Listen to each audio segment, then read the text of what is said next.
Hello friends, आज हम discuss करेंगे हाइड्राइड्स ऑफ बोरॉन के बारे में। देखिए, बोरॉन के जो हाइड्राइड्स होते हैं उनको हम बोरेंस कहते हैं और ये एल्केन्स के एनालॉगस होते हैं, इसीलिए इनको बोरेंस कहा जाता है। अब 1914 में सबसे पहले स्टोक ने बोरेंस का सिस्टमैटिक इन्वेस्टिगेशन किया था। अब बोरेंस के नॉमेनक्लेचर की बात करें तो उनमें नंबर ऑफ बोरॉन एटम्स को डाई, ट्राई, टेट्रा, पेंटा, हेक्सा और सो ऑन से रिप्रेजेंट किया जाता है और जो नंबर ऑफ हाइड्रोजन एटम्स हैं उनको न्यूमेरल के फॉर्म में रिप्रेजेंट किया जाता है। जैसे इस कंपाउंड की बात करें तो इसमें 2 बोरॉन एटम्स प्रेजेंट हैं, तो यहाँ पर हम डाई लिखेंगे और इसमें टोटल 6 हाइड्रोजन एटम्स प्रेजेंट हैं, तो इस कंपाउंड का नाम हो जाएगा डाई बोरेन 6। इसी तरह से ये हो जाएगा पेंटा बोरेन 9। अब बोरेन्स की बात करें तो इनको 2 क्लासेज में डिवाइड किया गया है। पहली हो जाएगी BnHn+4 और दूसरी हो जाएगी BnHn+6। इस क्लास के लिए n की वैल्यू ये रहेगी और इस क्लास के लिए n की वैल्यू ये रहेगी। देखिए, इस क्लास के जो कंपाउंड्स हैं वो क्वाइट स्टेबल होते हैं और उनके लिए मेल्टिंग पॉइंट की वैल्यू हाई होती हैं और इस क्लास के कंपाउंड्स अनस्टेबल होते हैं और उनके लिए मेल्टिंग पॉइंट की वैल्यू लो होती हैं। ये हो जाएंगे इस क्लास के कुछ एग्जाम्पल्स और ये हो जाएंगे इस क्लास के कुछ एग्जाम्पल्स। अब बोरेन्स की बात करें तो ये एक तरह के इलेक्ट्रॉन डेफिशिएंट कंपाउंड्स होते हैं। अब इलेक्ट्रॉन डेफिशिएंट कंपाउंड्स की बात करें तो ऐसे कंपाउंड्स जिनमें number of atoms total number of valence electron के कंपैरिजन में ज़्यादा होते हैं। अब बोरेन्स में सबसे पहले हम डिस्कस करेंगे डाई बोरेन या B2H6 को। पहले बात करते हैं इसके प्रिपरेशन मेथड की। तो इसमें पहला पॉइंट हो जाएगा by the action of ionic hydrides like sodium hydride, calcium hydride on BCl3। Means in metal hydrides की रिएक्शन जब BCl3 के साथ करवाते हैं तो डाई बोरेन ऑब्टेन होता है। इसी तरह से मेटेलिक हाइड्राइड्स जैसे लिथियम हाइड्राइड, लिथियम बोरोहाइड्राइड या सोडियम बोरोहाइड्राइड की reaction boron trifluoride ether complex के साथ करवाते हैं तो डाई बोरेन ऑब्टेन होता है। फिर नेक्स्ट पॉइंट हो जाएगा बाय रिड्यूसिंग बोरॉन ट्राइफ्लोराइड। देखिए, जब बोरॉन ट्राइफ्लोराइड को लिथियम हाइड्राइड, लिथियम बोरोहाइड्राइड या सोडियम बोरोहाइड्राइड से रिड्यूस करते हैं तो डाई बोरेन ऑब्टेन होता है। अब इन तीनों रिएक्शंस में जो सेकंड और थर्ड रिएक्शन है उसमें डाई बोरेन का फॉर्मेशन इन सिटू होता है, मीन्स ड्यूरिंग द रिएक्शन होता है। फिर नेक्स्ट पॉइंट हो जाएगा बाय रिड्यूसिंग BCl3। तो देखिए, जब इसको लिथियम एल्यूमिनियम हाइड्राइड की प्रेजेंस में रिड्यूस करते हैं तो डाई बोरेन ऑब्टेन होता है। इसी तरह से अगर हम BCl3 की वेपर्स को हाइड्रोजन मॉलिक्यूल के साथ रिएक्ट करवाते हैं तो BCl3 के रिडक्शन के थ्रू डाई बोरेन ऑब्टेन होता है। फिर नेक्स्ट पॉइंट हो जाएगा फ्रॉम एल्कली मेटल बोरोहाइड्राइड्स। देखिए, जब लिथियम बोरोहाइड्राइड या सोडियम बोरोहाइड्राइड की रिएक्शन HCl के साथ करवाते हैं तो डाई बोरेन ऑब्टेन होता है और साथ में हाइड्रोजन गैस रिलीज होती है। फिर बात करते हैं डाई बोरेन की फिजिकल प्रॉपर्टीज़ की। तो देखिए, डाई बोरेन एक इनफ्लेमेबल कलरलेस गैस होती हैं जिसमें स्वीट ऑर्डर होती हैं और ये एक्सट्रीमली टॉक्सिक होती हैं।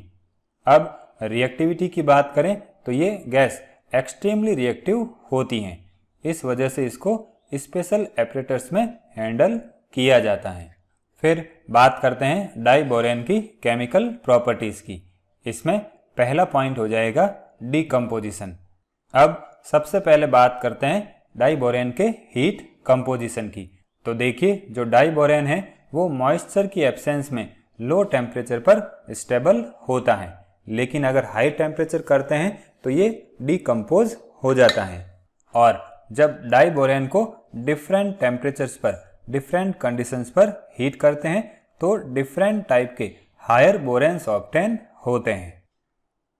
फिर नेक्स्ट पॉइंट हो जाएगा बाय वाटर या हाइड्रोलाइसिस। तो जब डाइबोरेन की रिएक्शन वाटर के साथ होती हैं तो बोरिक एसिड ऑब्टेन होता है। फिर नेक्स्ट पॉइंट हो जाएगा बाय एक्वस एल्कलीज, इसमें भी इसका हाइड्रोलाइसिस होगा। अब इसमें जब डाइबोरेन की रिएक्शन कंसंट्रेटेड KOH के साथ इस टेम्परेचर पर करवाई जाती है तो पोटेशियम हाइपोबोरेट ऑब्टेन होता है। और अगर हम डाइल्यूट KOH का यूज़ करते हैं तो पोटेशियम हाइपोब्रोमाइड वाटर के साथ रिएक्शन करके पोटेशियम मेटाबोरेट में कन्वर्ट हो जाता है। फिर नेक्स्ट पॉइंट हो जाएगा एक्शन ऑफ इथाइल लिथियम और एल्कली मेटल हाइड्राइड्स। देखिए, जब इथाइल लिथियम या लिथियम हाइड्राइड या सोडियम हाइड्राइड की रिएक्शन डाइबोरेन के साथ करवाई जाती हैं तो लिथियम और सोडियम के बोरोहाइड्राइड्स ऑब्टेन होते हैं। फिर नेक्स्ट पॉइंट हो जाएगा reaction with tri methyl aluminium, तो इससे एल्यूमिनियम बोरोहाइड्राइड ऑब्टेन होता है। फिर नेक्स्ट पॉइंट हो जाएगा एक्शन ऑफ ऑक्सीजन, या डाइबोरेन को इग्नाइट या कंबस्ट करते हैं तो क्या ऑब्टेन होता है। तो देखिए, प्योर डाइबोरेन ड्राई एयर या रूम टेम्परेचर पर ऑक्सीजन के साथ कोई रिएक्शन शो नहीं करता है, लेकिन अगर हम इम्प्योर डाइबोरेन को इग्नाइट करते हैं तो उससे हाई अमाउंट में एनर्जी प्रोड्यूस होती है और इसी वजह से डाइबोरेन का यूज रॉकेट फ्यूल के फॉर्म में किया जाता है। फिर नेक्स्ट पॉइंट हो जाएगा एक्शन ऑफ हैलोजन। देखिए, जब डाइबोरेन को हैलोजन के साथ डिफरेंट कंडीशंस में रिएक्ट करवाया जाता है तो डिफरेंट टाइप के हैलोजन प्रोडक्ट्स ऑब्टेन होते हैं। फिर नेक्स्ट पॉइंट हो जाएगा एक्शन ऑफ हैलोजन एसिड्स, इससे हैलो डाइबोरेन का फॉर्मेशन होता है। फिर नेक्स्ट पॉइंट होगा एक्शन ऑफ सोडियम और पोटेशियम अमलगम। तो जब इनकी रिएक्शन डाइबोरेन के साथ करवाई जाती है तो क्रिस्टलाइन प्रोडक्ट्स ऑब्टेन होते हैं। फिर नेक्स्ट पॉइंट हो जाएगा रिएक्शन विथ अमोनिया। तो इस रिएक्शन में डिफरेंट कंडीशंस पर डिफरेंट प्रोडक्ट्स ऑब्टेन होते हैं। जैसे डाइबोरेन की रिएक्शन एक्सेस अमोनिया के साथ इस टेम्परेचर पर करवाई जाती हैं तो डाई अमोनिएट ऑफ डाइबोरेन ऑब्टेन होता है। इसी तरह से डाइबोरेन अगर एक्सेस NH3 के साथ हाई टेम्परेचर पर रिएक्शन करता है तो बोरॉन नाइट्राइड ऑब्टेन होता है। और अगर डाइबोरेन और अमोनिया को 1:2 में हाई टेम्परेचर पर रिएक्ट करवाया जाता है तो बोरेजोल या बोरेजीन या इनऑर्गेनिक बेंजीन ऑब्टेन होती हैं। फिर नेक्स्ट पॉइंट हो जाएगा फॉर्मेशन ऑफ एडक्ट्स। देखिए, अगर हम डाइबोरेन की बात करें तो उसका नेचर इलेक्ट्रॉन डेफिशिएंट होता है, तो इस वजह से वो ऐसे कंपाउंड्स के साथ या ऐसे मॉलिक्यूल्स के साथ रिएक्शन करता है जिसके पास लॉन पेयर्स प्रेजेंट होते हैं और इस रिएक्शन से एडक्ट्स या एडिशन कंपाउंड्स ऑब्टेन होते हैं।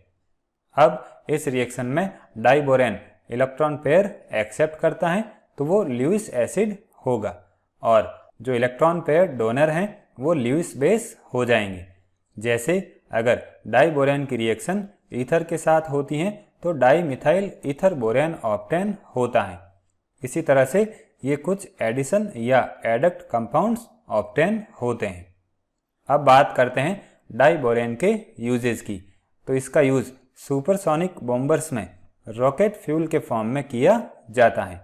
इसके अलावा इसका यूज हाई एनर्जी फ्यूल्स और प्रोपेलेंट्स के प्रिपरेशन में भी किया जाता है।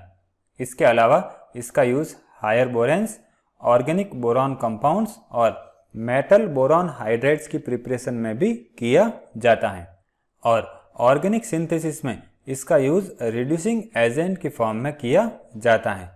इसी तरह से पॉलीमराइजेशन रिएक्शन में इसका यूज कैटलिस्ट के फॉर्म में भी होता है और वेल्डिंग टॉर्चेज में भी डाइबोरेन का यूज किया जाता है। फिर बात करते हैं डाइबोरेन के स्ट्रक्चर की। तो देखिए, डाइबोरेन के स्ट्रक्चर को हमने एक वीडियो में डिटेल में डिस्कस किया है। उस वीडियो का टॉपिक है multi centre bonding in electron deficient compound और इस वीडियो का जो लिंक है वो डिस्क्रिप्शन में दिया हुआ है।